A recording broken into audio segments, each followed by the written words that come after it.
여러분, 이 교회를 들어오시면서 또 보여지는 이곳에 멋진 환경이 있잖아요. 지난주에 이제 홍민기 목사님은 이 환경을 보고 무섭다라고 하셨는데, 저는 좀 다른 느낌이었습니다. 이 환경을 보면서 들어오면서 늘 웅장하다, 멋있다, 뭐 이런 생각들을 하게 됐거든요. 뭐 시각적인 효과도 우리가 즉각적으로 반응하는 감각 중 하나이죠. 근데 시각보다 좀 더 세밀한 기관이 하나 있는 것 같습니다. 그것은 바로 후각이 아닐까 싶어요. 이 교회를 들어오면서 환경은 다르지만 저는 어릴 적 제가 다녔던 교회 그 모습이 떠오르곤 합니다.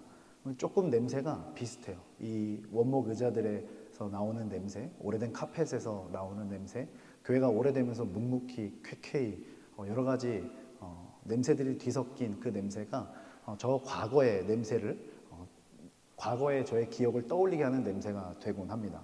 그 후각을 통해서 기억까지 끄집어내는 거죠. 프랑스의 한 작가가 있습니다. 마르셀 프루스트라는 작가는 잃어버린 시간을 찾아서라는 책을 썼어요. 저도 그 책을 다 읽지는 못했는데 그 책에 가서 보면 책장을 넘기다가 굉장히 인상 깊게 보았던 장면, 그 글귀가 있습니다. 그 책에서 홍차에 적신 마들렌을 그리면서 그 마들렌을 입에 머금으며 느끼는 향, 그 향을 통해 어린 시절의 그 추억들이 폭포수처럼 쏟아지는 그 글을 보게 됐습니다. 실제로 그런 현상들, 냄새를 통해 그 후각을 통해 기억되는 무언가, 그 현상을 프루스트 현상이라고 이야기한다고 하더라고요. 근데 재밌는 건 심지어 그 책을 읽을 때, 그리고 이 책의 글귀를 기억해보는 이 설교문을 쓰던 그 순간을 생각해보면 제가 알고 있는 홍차, 그리고 제가 알고 있는 마들렌의 향을 제 머릿속에 끄집어내서 조합하고 있는, 그래서 그 홍차의 향을 느끼려고 하는 저의 모습을 봤습니다. 혹시 지금 제가 느꼈던 그 감각을 한번 살려내고 계시나요? 도움이 많이 될 거라 생각합니다. 여러분, 이 향이라는 것, 냄새라는 건 단순히 코끝을 스쳐가는 감각기관이 아니라는 거예요. 인간의 과거와 존재 방식을 드러내는, 그리고 규정하는 강력한 매개체가 될 수 있다는 거죠. 제가 호주에 2012년 9월 13일에 도착했습니다. 한 8시 정도, 9시 정도 도착했습니다. 도착해서 가방을 찾고 자동문이 열리는 그 게이트를 딱 나왔을 때 냄새가 있었어요. 꽤 축축하고요. 9월 달에 비가 자주 내리다 보니까 꽤 축축하고 되게 독특한 그 호주의 첫 인상의 냄새가 있었어요. 그래서 제 머릿속에 한쪽에 늘 그 냄새에 대한 기억이 있는 것 같더라고요. 그래서 그 시즌만 되면 새벽에 일어나서 일을 하러 갈 때 그 냄새가 나면 첫날 도착했던 날 저의 옷차림과 도착해서 우여곡절 끝에 짐을 찾았던 그때, 그리고 저를 기다려줬던 친구의 모습, 이런 여러 장면들이 복합적으로 떠오르곤 합니다. 조금 전 말씀드렸던 것처럼 교회에 대한 냄새도 머릿속에 있죠. 저희 옆에 이제 식사하러 가시면 거기는 조금 더 이렇게 표현하면 좀 그렇지만 창고 냄새 비슷하게 납니다. 한국의 지하, 교회 이런 냄새가 나는데 저기 들어갈 때 많은 청년들, 많은 성도님들이 여기는 안 될 것 같아요. 그래서 막 나가서 모임하자고 하고 그런 경우들이 종종 있어요. 조금 더 좁은 방이 하나 있거든요. 근데 저에게는 그 냄새가 그렇게까지 거북하거나 싫지 않아요. 제가 어릴 때 제가 다니던 교회는 지하에 있었습니다. 그래서 그 지하는 늘 습기가 차 있고 늘 쾌쾌 묵은 냄새가 났는데 그때를 순식간에 떠올리게 해요. 꽤 정감 가는 냄새로 기억되고 지금도 나쁘지 않게 다가온다는 거예요. 실제로 그 냄새는 좋은 냄새는 아닙니다. 좋은 냄새일 수가 없죠. 여러분들에게도 어떤 향을 맡았을 때 떠오르는 장면, 떠오르는 어떤 순간, 떠오르는 심지어 사람도 있을 거예요. 그래서 오늘 본문 속 이 베다니의 한 집에서도 기억에 길이길이 남을 강력한 냄새가 피어오릅니다. 그 향은 방을 가득 채웠어요. 그리고 사람들의 영혼까지 뒤흔듭니다. 그 장면을 본문을 통해 우리는 조금 더 글로 남는 것이 아니라 우리의 이 신경 자극을 하며 그 장면을 더 생생하게 그려보곤 하게 되는 본문이죠. 예수님께서 죽은 자 가운데 살리신 이 나사로가 있는 곳, 불과 얼마 전까지만 해도 그 집에는 썩어가는 시체의 냄새가 있지 않았겠어요? 즉 절망과 죽음의 악취가 가득했던 곳 아니겠습니까? 그러나 이제는 그 죽음의 호스피스 같았던 공간에 전혀 다른 종류의 향기가 퍼지기 시작하는 거죠. 우리는 이 본문에서 동일한 향기를 맡으면서도, 동일한 향기에 노출되면서도 전혀 다른 세 종류의 반응을 볼 수 있습니다. 향유를 부었던, 그 냄새를 부었던 한 마리아, 그리고 그것을 아깝다 여기는 가룟 유다, 그리고 표적 앞에서 도리어 죽이려 음모를 꾸미는 종교 지도자들. 이들의 모습을 통해 우리는 복음과 그리스도의 그 향기 앞에, 우리 그 생명의 향 앞에 어떻게 내가 서 있는지를 함께 돌아보기를 원합니다. 누군가는 썩은 냄새가 나는지 전혀 개의치 않고 부당이익, 자신의 기득권, 물질을 향해 허망한 인생을 살아가는 사람이 있고요. 반대로 자신에게 가장 소중한 것을 깨뜨려 생명의 향을 발하는 사람도 있습니다. 어떻게 이런 극명한 차이를 드러낼까요? 그 비밀은 본문 2절에서 3절을 보면 쉽게 우리가 캐치할 수 있습니다. 우리 2절부터 3절 함께 읽어보겠습니다. 시작. 거기서 예수를 위하여 잔치할새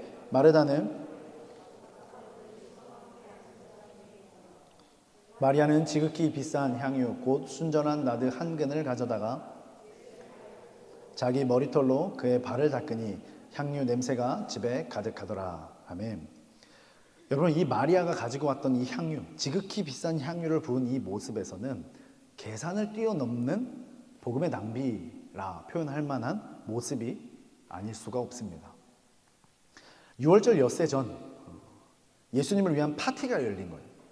그리고 마르다는 그의 성향과 성격과 그 모습 그대로 열심히 일합니다. 여전히 일하고 있어요.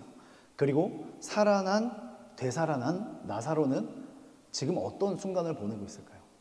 극락 아니겠어요? 죽었다 살아났으니까, 생명이 없어졌다 다시 갖게 되었으니까 말 그대로 극락일 거예요. 뭘 해도 기쁠 거예요. 뭘 해도 감사할 거예요. 뭘 해도 행복할 겁니다. 그렇게 예수님 옆에서 떠나질 않는 나사로, 그때 지극히 비싼 향유를 가지고 마리아가 등장합니다. 그 가치를 순전한 나드 한 근이라 표현하죠. 순전한 나드는 나르도스 피스티코스라는 말을 쓰는데 속임수 없이, 불순물 없이 최고의 원물, 원액이라는 거예요. 그 순도 99.9% 정도 되지 않을까요? 이 향유 한 나드는 곧 300데나리온이다 라고 기록합니다. 여러분, 300데나리온이다 라고 하면 얼마 정도의 화폐 가치가 있을 거라고 생각하십니까? 이미 들어보신 분들이 있으시죠? 자그마치 1년치 연봉 정도 됩니다. 이 호주 연봉으로 봤을 때 최저로 잡아도 얼마 정도 될까요? 최저로 잡고 정말 박하게 잡아도 6만 불 정도 되는 금액이에요. 어마어마한 금액 아닙니까? 혹시 통장에 6만 불 있으신 분 있으세요? 없는 사람들이 더 많아요. 지금 이 자리에 계신 분들 중에. 있는 분도 있을 수 있지만 이게 엄청난 금액이에요. 작은 금액이 결코 아닙니다. 그런데 이 6만 불이라는 300데나리온이라는 이것은 숫자적 가치를 실제로 넘어섭니다. 왜냐하면 당시 유대 사회에 이 정도의 향유는 혼수를 위해 평생을 모으는 가문의 보물과 같은 거였어요. 화폐적 가치로는 6만 불 정도, 300데나리온이지만 단순히 돈의 가치가 아니라 그것을 준비해 나아가는 여정을 보자면 훨씬 더 큰 가치가 있었다라는 거예요. 그러니까 화폐 단위를 뛰어넘는다라는 거죠. 근데 마리아가 그런 가보와 같은 이것을 찔끔찔끔 아까워서 나눠서 부은 것이 아니라 어떻게 부었다고요? 아낌없이 확 부었다는 거죠. 여기 마리아는 자신의 머리털로 예수님의 발을 닦아냅니다. 머리 긴 우리 여자 청년들 좀 있는데 남의 발 닦으실 수 있겠어요? 웃음밖에 안 나오죠. 웃음도 안 나오는 일이에요. 당시 유대 사회에서 여인이 수많은 사람들 앞에서 머리를 푼 것은 상당히 수치스러운 일이었고요. 그리고 발을 닦는 행위는 오직 종들만 하는 비천한 노동이었습니다. 그런데 마리아는 지금 자신의 전 재산이라는 가보와 같은 물질뿐만 아니라 여자로서의 지킬 수 있는 체면과 명예 그리고 자존심까지 다 예수 그리스도의 발 아래 내려놨던 거예요. 이성적 계산으로는 불가능합니다. 비효율적이에요. 그리고 과도한 낭비가 확실합니다. 의심할 여지가 없어요. 철학자 에밀 시오랑은 인간은 목적 없는 순수한 낭비를 할 때만 비로소 거룩함에 가까워진다라는 말을 했어요. 계산하지 않는 하나님을 향한 온전한 헌신, 온전한 내어드림, 온전한 드림이 가장 거룩해질 수 있는 길이라는 거예요. 지금 마리아가 그 순수한 낭비를 하나님 앞에 부었던 거죠. 왜 마리아는 이토록 무모하고 무리하고 비효율의 낭비를 망설임 없이 드리게 되었을까요? 마리아는 오라비 나사로가 무덤에서 걸어 나오는 것을 목도했습니다. 목격했습니다. 그냥 들었던 것이 아니라 보았던 거예요. 경험했던 거예요. 부활을 봤습니다. 부활을 경험했습니다. 죽음의 권세를 깨뜨리시고 승리하신 예수 그리스도의 신성을 하나님 되심을 보았다라는 거예요. 그 예수님이 곧 베푸실 더욱더 큰 거대한 생명의 구원을 직감하지 않았겠어요? 그래서 내가 가지고 있는 이 물질이 아무리 크고 아무리 값지고 사람들이 좋아할 만한 대단한 향을 가진 향유라 할지라도 하나님 앞에 드리는 것은 전혀 아깝지 않더라라는 겁니다. 자신이 경험한 이 부활의 역사는 300데나리온과 비교 불가했더라라는 거죠. 여러분 어떻습니까? 하나님이 주신 생명이 과연 값어치 있게 여겨지시나요? 아니면 나를 불러주시고 나를 자녀 삼아주셨던 거룩한 제사장으로 나를 불러주셨던 그 주님의 부르심이 그때는 꽤 가치 있었는데 이제는 그냥 인생의 한 지점으로 머물러 있는 모습 어떠십니까? 계속된 대단히 큰 가치로 여겨지십니까? 하나님 앞에 향유를 부으실 수 있겠어요? 생명이 살아난 그 일에 여러분 기쁨을 누리실 수 있습니까? 과연 드리실 수 있나요? 하나님 물질이 필요 없으시겠죠. 당연히.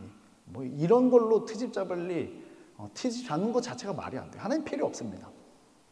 우리가 말씀을 보건대 주님은 이 마리아의 거룩한 낭비, 복음에 대한 낭비를 나무라지 않으셨어요. 물질이 필요 없으셨던 하나님이 왜 이 복음에 대한 낭비를 나무라지 않으실까? 더 나아가 칭찬하실까? 그리고 이 여인의 이 행동을 성경 속에 기록되게 하셨을까? 그 말은 그 마음의 동기를 주님이 보시고 기뻐하셨더라라는 거죠. 단순히 돈을 많이 드려라. 하나님 앞에 내 통장을 오픈해서 내어드려라. 내가 가지고 있는 돈 다 털어서 하나님 드려라. 이런 말 하는 게 아니라는 거예요. 그 마음의 동기, 깊숙이 내면 안에 있는 그 중심을 하나님이 보시고 이 마리아가 내 앞에 나와 자신의 모든 것 가장 귀하게 여길 만한 것을 내어주고 있는 그의 마음의 동기가 선하구나. 나를 향한 사랑이 있구나. 나를 향하여 아까워하지 않는구나를 하나님이 깨달으신 거죠. 하나님이 깨달으셨다는 말이 이상하지만 아신 거죠. 기뻐하신 거예요. 그 주님의 기쁨이 기뻐지는 저와 여러분 되기를 주님의 이름으로 축복합니다. 그러나 이 거룩한 영적 낭비의 현장을 보며 극도의 효율성과 가치로 상황을 바라보고 계산하던 사람이 있습니다. 우리 5절 한번 읽어볼까요? 같이 읽습니다. 시작. 이 향유를 어찌하여 300데나리온에 팔아. 여러분 마리아의 행동이 거슬리는 것을 너무 싫고 짜증나고 화난 사람 제자 가룟 유다입니다. 옆에 있는 사람 한번 봐보세요. 누군가가 내 옆에 있는 이 사람이 자신이 가지고 있는 전 재산을 막 어디다 갖다 바치는 거예요. 뭐 이단 말고요, 사이비 말고요, 정상적이고 뭐 어쨌든 단체든 뭐 교회든 어딘가 갖다 바치는 거예요. 근데 여러분 그 모습이 야, 그 돈을 나한테 가지고 오면 내가 주식 투자, 분배 투자 잘 해가지고 대단한 수익률을 가지고 올 수 있는데 S&P 500 막 넣어가지고 괜찮아요? 그렇죠? 그럴 수 있죠. 아니면 나한테 투자하면 나 대단한 아이템이 있어서 대단한 아이템 갖고 있어서 내가 지금 사업하는데 도움이 돼가지고 성공해서 더 큰 걸로 갚아줄 텐데 뭐 이런 생각들 할 수 있잖아요. 그렇죠? 그런데 우리가 그런 생각 자체가 누구와 같은 생각이라고요?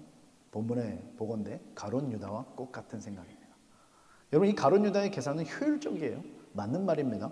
그러나 효율성의 가면을 쓴 탐욕을 우리는 깊숙이 있는 그 탐욕을 바라봐야 합니다. 유다의 말은 지극히 타당했고요. 사회 정의도 드러냈어요. 똑부러집니다. 수천만 원을 부어버리는 쏟아버리는 말이 그 모습이 말이 좋아 주님의 발이지 바닥으로 다 쏟아지는 양이 훨씬 더 많지 않았겠어요? 부었어요? 발 위로 얼마나 쏟아졌겠습니까? 머리에 묻으면 얼마나 묻었겠어요? 다 땅바닥으로 흘러가지 않았겠어요? 그렇게 하는 것보다 그거 빨리 환전해서 팔아서 가난한 사람들을 돕는 게 훨씬 더 이성적이고 선해 보이고 좋아 보이는 것이 맞죠. 유다는 맞는 말을 확실히 했습니다. 그러나 요한복음의 저자는 이 유다의 그 경제적 감각, 사회적 감각, 놀라운 정의감 뒤에 숨어있는 썩은 내 풀풀 나는 탐욕을 가차없이 폭로합니다. 우리 6절을 이어서 한번 읽어보겠습니다. 같이 읽습니다. 시작. 이렇게 말함은 가난한 자들을 생각함이 아니요 그는 도둑이라 돈꾀를 맞고 거기 넣은 것을 훔쳐가미라라. 여러분, 유다에게 향료의 가치는 예수님이 아니라 300데나리온이라는 6만 불이라는 그 숫자의 그 액면 그대로의 숫자 자체였다라는 거예요. 예수님조차 자신의 경제적 이익 그리고 메시아적 기대를 충족시켜 줄 수단으로 보았던 사람이 바로 가롯 유다라는 사람입니다. 유다의 언어는 가난한 자라는 선하고 공익적인 명문으로 멋지게 포장됐어요. 대의 명분이 충분했다는 거예요. 그러나 그의 마음은 철저히 사익과 탐욕에 지배당하고 있었다는 겁니다. 한국 개혁주의 신학과 성경 주석의 전통을 세운 대표적인 신학자 박윤선 목사님은 이런 인간의 표상을 외식자는 언제나 가장 고상한 명분으로 자신의 탐심을 가리운다라고 경고했습니다. 우리가 무언가 일을 할 때 꽤나 편법적이고 혹은 더 한 걸음 더 나아가 꽤나 불법적인 일이어도 마치 그것이 하나님의 뜻인 것처럼 포장해서 고상한 모습으로 이야기하곤 한다라는 거예요. 혹시 세컨 비자를 취득하고 계시는 분들 중에 아니면 영주권을 취득하고 계시는 분들 중에 그 과정 안에 보면 불법적이고 편법적인 일들이 굉장히 많습니다. 저는 다 알지 못하지만 그런데 그것이 명분에 의해 내가 해야 하니까 내가 그것을 놓치면 안 되니까 내가 호주에서 머무는 게 하나님 뜻이라고 생각하니까 그 일들을 의심 한번 하지 않고 그냥 쉽게 해버리는 일. 가룟 유다와 똑같다라는 거예요. 예수 그리스도라는 생명의 가치를 곁에 두고도 눈앞에 돈꾀에 담길 몇 푼의 물질의 영혼이 묶여버린 거죠. 그런 경우들이 있더라고요. 비자가 얼마 남지 않았어요. 한 4달 정도 남았다고 한다면 다른 곳에 취직하는 게 그 비자 기간 때문에 꽤나 어렵죠. 만약 그 사장님이 비자의 상태를 물어보지 않으면 전혀 문제가 되지 않아요. 네, 하지만 일할 기간에 대해서 얼마 남았냐라고 물어봤을 때 학생 비자로 전혀 바꿀 마음이 없는데 저 이제 학생 비자로 바꿀 거예요 라고 말하면서 남은 4개월만 일하다가 그냥 가버리시려고 하시는 분들 있으시죠? 사실은 잘못된 거예요. 물론 그 4개월 동안 열심히 최선을 다하면 또 도움이 될 수는 있겠죠.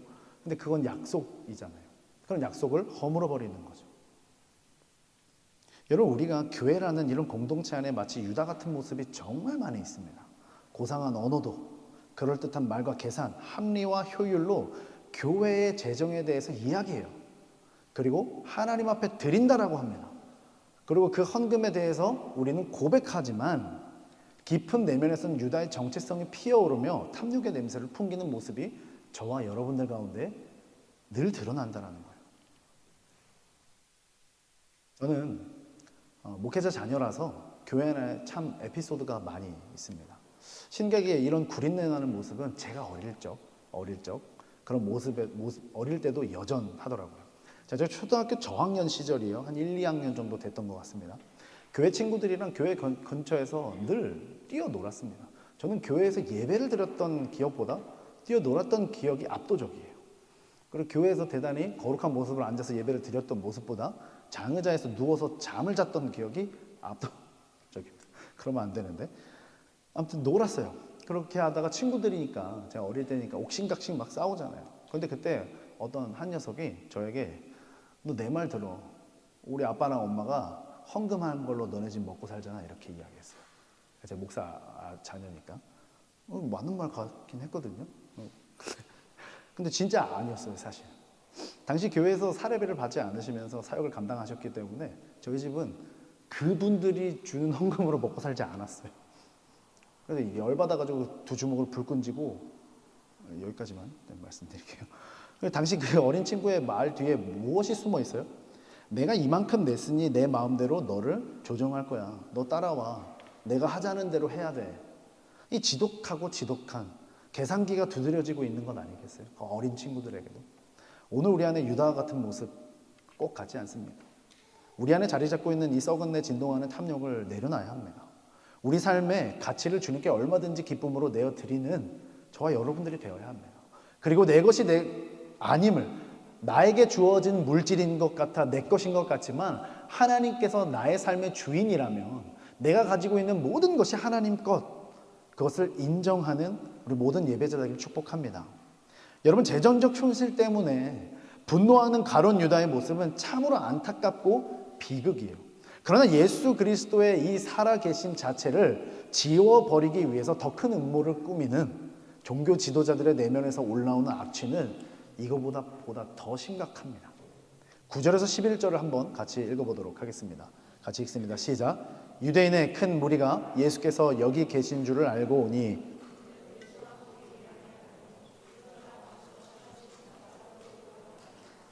대제사장들이 나사로까지 죽이려고 모이하니 나사로 때문에 많은 유대인이 가서 예수를 믿음이로라. 여러분, 이 대제사장들의 모이는 자신들의 기득권을 지키려다가 눈이 멀어버린 것 아닙니까? 그도 그럴 것이 나사로의 사건으로 인해 엄청난 무리가 배단위로 몰려듭니다. 그리고 수많은 인파들이 예수 그리스도를 찬양하는 걸 보게 된 거예요. 여러분, 나사로는 지금 그 존재 자체가 살아있는 표적이었고요. 수많은 유대인들이 이 현장을 목격했고요.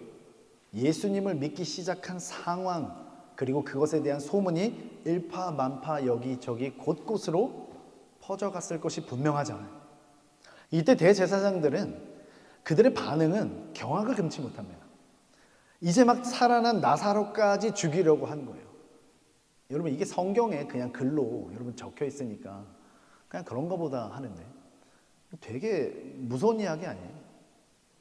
응급실에서 누가 겨우겨우 살아났다고 해봐요. 근데 그 살아난 사람에 대해서 누군가가 야, 쟤 살아난 것 때문에 이 병원이 너무 잘 돼. 그래서 A라는 병원을 무너뜨리기 위해서 B라는 병원의 사람들이 A라는 병원에 있는 그 살아난 사람, 그 사람을 고쳐준 의사뿐만이 아니라 살아난 사람까지 죽여버리려 한다면 이거 호러잖아요. 그죠? 사람들이 모이는 근본 자체를 지워버리고 싶은 인간의 악취가 도대체 얼마나 진해질 수 있는지를 여실히 보여주는 극치입니다. 이 종교 지도자들은 분명 하나님의 공의와 성전을 지키는 명분을 가지고 있었어요. 그럴듯한 종교적 명분이 분명하게 있었다는 거예요. 그런데 만약 그들이 진짜 하나님을 경외하는 사람들이었다면 죽은 자를 살리신, 그리고 죽었다 살아난 나사로를 보며 그 주님 앞에 무릎 꿇고 찬양하고 경배하며 자신들의 더럽고 추악하고 죄된 모습들을 실토해내야 되는 게 정상적이잖아요. 그러나 그들은 하나님의 놀라운 일하심보다 자신들의 종교적 기득권, 자신들의 시스템, 성전 시스템이 유지되는 것이 훨씬 더 중요했습니다. 예수가 군중의 인기를 얻고 나사로가 살아난 증거가 되는 이상 자신들의 기득권은 추락할 것이 뻔할 뻔자였다는 거예요. 그렇게 그들은 하나님이 살리신 나사로를 다시 죽여야만 하는 집단이 되어버립니다. 그리고 신성모독적 발상, 자신들이 가장 큰 죄로 여기는 그 죄를 짓고 있는 상황이 된 거죠. 니체의 책 짜라투스라는 이렇게 말합니다. 이 책에서 인간은 자신의 권력을 유지하기 위해서라면 신조차도 죽일 수 있는 존재라고 인간을 통찰합니다. 인간이 그런 존재라는 거예요. 웃기죠. 자신을 지은, 자신을 창조한 하나님, 그 존재를 없애기 위해 신조차도 죽여버리는 인간. 종교 지도자들이 딱 그 장본인들이었다는 거예요. 그들은 종교의 이름으로 생명의 주인 되신 하나님을 계속해서 밀어냅니다. 그리고 예수님과 관련된 모든 것이 걸림돌에 불과하다라고 여기며 모든 것들을 하나하나 다 없애려고 합니다. 자신의 가치를 지키기 위해 예수 그리스도를 이용하는 유다, 예수를 제거하려던 대제사장들, 이 두 비극의 한복판에서 예수님은 마리아의 이 낭비를 보고 영적인 의미를 선포하세요. 7절 제가 읽어드리겠습니다. 예수께서 이르시되 그를 가만두어 나의 장례할 날을 위하여 그것을 간직하게 하라. 여러분, 이 낭비는 장래에 일어날 장례를 준비하는 복음의 향, 복음의 낭비라는 겁니다. 유다의 비난에 대해서 예수님은 마리아를 두둔하시고 분명히 말씀하세요. 마리아는 자신이 행한 일이 어떤 파장을 일으킬지 알지 못했습니다. 다만 그녀는 예수님을 향한 압도적인 감사와 압도적인 사랑으로 드릴 수 있는 것, 가장 귀한 것, 나에게 있는 가장 가치 있는 것, 연봉을 부어드린 거예요. 그러나 예수님께서 그 순전한 사랑의 행위를 자신의 장례를 예비한 구속적 사건으로 들어올려 승격시킵니다. 격상시킵니다.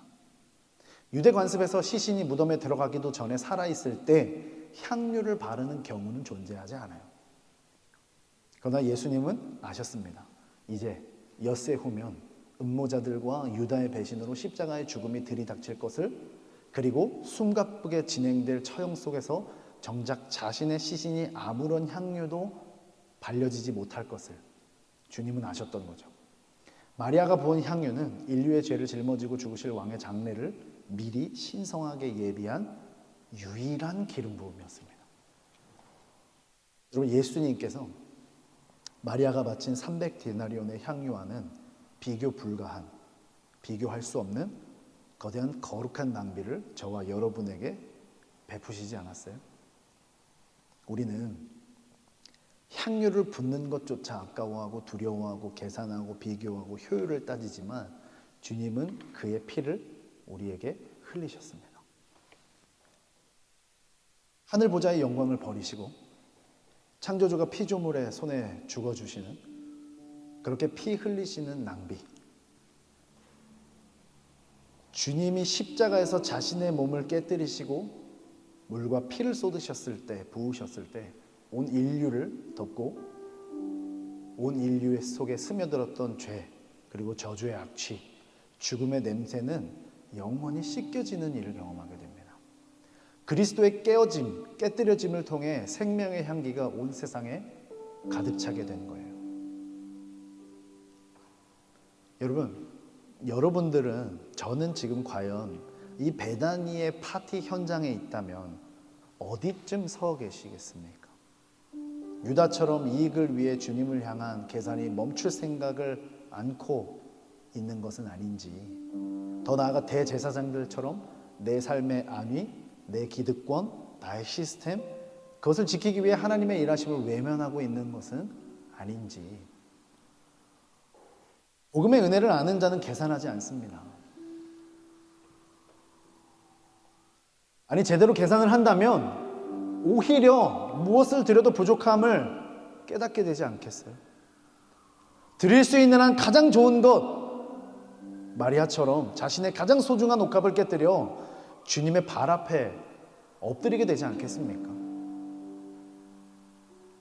저는 여러분들에게 옛날에 우리나라의 선조들, 선배, 신앙인들처럼 집문서를 가지고 와라, 차를 가지고 와라, 명의를 교회 거로 바꾸자, 이런 이야기 하는 게 아닙니다.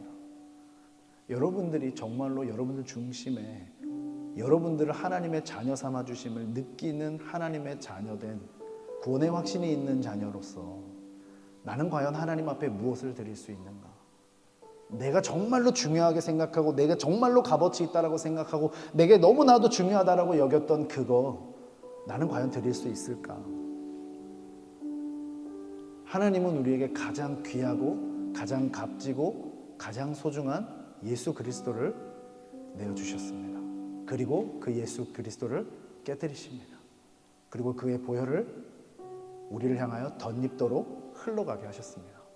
그 은혜로 우리는 다시 산 거예요. 그 은혜로 우리는 생명을 얻게 된 거예요. 그 은혜로 우리는 오늘을 살아 숨 쉴 수 있는 하나님의 자녀가 된 줄 믿습니다. 주님이 몸을 깨뜨려 우리에게 생명을 주셨던 것처럼 우리 또한 삶을 깨뜨려 주님을 예배할 때, 시간을 깨 주님께 헌신할 때, 때로는 물질을 깨서 주님께 후히 드릴 때 우리가 머무는 가정과 일터에는 비로소 죽음의 악취가 사라지는 일이 있지 않겠습니까? 하나님이, 예수님이 마리아의 6만 부를 칭찬하신 것이 아니라 마리아의 마음을 칭찬하셨다면, 내가 가진 거 별거 없지만 하나님, 내가 지금 주님 앞에 드릴 수 있는 것이 5불이 전부입니다. 하나님, 이 5불 받아주십시오. 하나님, 이 5불을 통해 하나님 영광 받아주십시오. 비록 별것도 아니지만 이 작은 것을 통해 하나님 일하실 것을 기대합니다 라고 내가 고백하고 나아가는 그 5불은 6만 불과 똑같은 가치가 아니겠어요?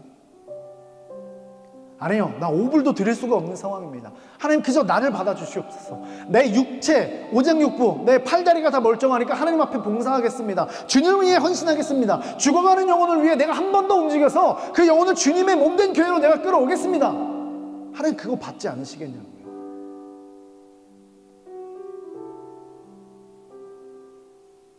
여러분, 통장의 잔고가 아깝죠? 없죠? 저도 늘 그랬어요. 지금 조금 더 나아요, 예전보다. 여러분, 한국에서 2만 원으로 일주일 사는 것과 호주에서 20불로 일주일 사는 건 격이 달라요. 근데 저도 정말 힘든 시절이 있었어요. 일주일에 20불도 채 쓰지 못하던 시절이 있었다고요. 다음 주에 만날 약속이 생기면 그 20불, 그 주에 쓸 수 있는 20불의 버짓을 사용하지 않아요. 왜냐면 20불만 들고 가면 내 밥값밖에 못 내잖아요. 그래서 40불을 만들기 위해 그 주는 쫄쫄 굶는 거예요. 뭐 하나 먹지 않아요. 그리고 그 다음 주에 약속에 가서 40불을 들고 가서 나름 내가 밥을 살 수 있는 돈은 안 될지라도 그러면 내가 커피라도 사겠습니다. 그렇게 살던 시절이 저에게도 한 달, 두 달이 아니라 꽤 긴 시간 있었다고요. 근데 그때도 제가 결코 멈추지 않았던 게 있어요. 왜냐하면 그 20불의 여유를 허락하신 하나님이 너무 귀하고 감사해서 공부할 수 있는 환경을 주시고 반값을 낼 수 있는 상황을 주시고, 비록 20불밖에 남지 않았지만 에스프레소 한 잔은 먹을 수 없지만 알갱이 커피라도 먹을 수 있는 그 은혜를 주셨던 그 하나님 앞에 감사해서 헌금하기를 멈춘 적이 단 한 번도 없습니다. 그 헌금은 저에겐 삶이었어요. 헌금하지 않으면 밥을 사 먹을 수 있고요. 헌금하지 않으면 내가 밥 지어서 먹지 않아도 맛있는 인스턴트를 한번 사 먹을 수 있고요. 에스프레소를 그렇게도 매일같이 먹는 걸 좋아했던 제가 알갱이 커피를 먹는 소식을 듣고 저희 와이프가, 그때 당시 저희 여자친구가 너무너무 슬퍼했거든요. 에스프레소를 일주일 내내 먹을 수 있는 돈이 저에게도 있었어요. 헌금하지 않으면. 그 돈이 아깝지 않았던 게 아니에요. 하지만 하나님의 자녀된 게 더 감사했으니까. 하나님이 나를 그 길로 인도해 주심이 의심되지 않았으니까. 아무도 없는 황야 같은 곳에 나를 이끌어 가시는 것이 늘 감사했으니까. 말씀을 펼칠 수 있고 하나님 앞에 무릎 꿇어 기도할 수 있음이 기뻤으니까요. 여러분, 우리가 머무는 가정과 일터에 죽음의 악취가 걷어지기 위해 그리스도의 구원의 향기가 가득 차야 합니다. 근데 그 은혜를 누리기 위해 나도 주님 앞에 드릴 줄 알아야 돼요. 시간을 드리십시오. 때로는 물질을 드리십시오. 내가 가장 소중하게 생각하는 관계도 드리십시오. 하나님이 하실 일이라 기대하며 맡기십시오. 그 생명의, 그 나의 드림이 그 생명의 향기를 품고 풍기는 삶으로 변화시킬 줄 믿습니다. 그리스도의 향, 그리스도의 향기라고 이야기하는 그 향이 우리의 삶을 통해 내가 하나님 앞에 헌신하며 드렸던 시간으로 말미암아, 물질로 말미암아, 관계로 말미암아, 상황으로 말미암아, 모든 것들로 하나님께서 기뻐 받으시며, 너 나 진짜 사랑하는구나, 너 진짜 내 거라 생각하는구나 말씀하시며, 그 안에 가득 폭발하는 주님의 향기가 드러나기를, 그런 삶이 되기를 주님의 이름으로 축복합니다.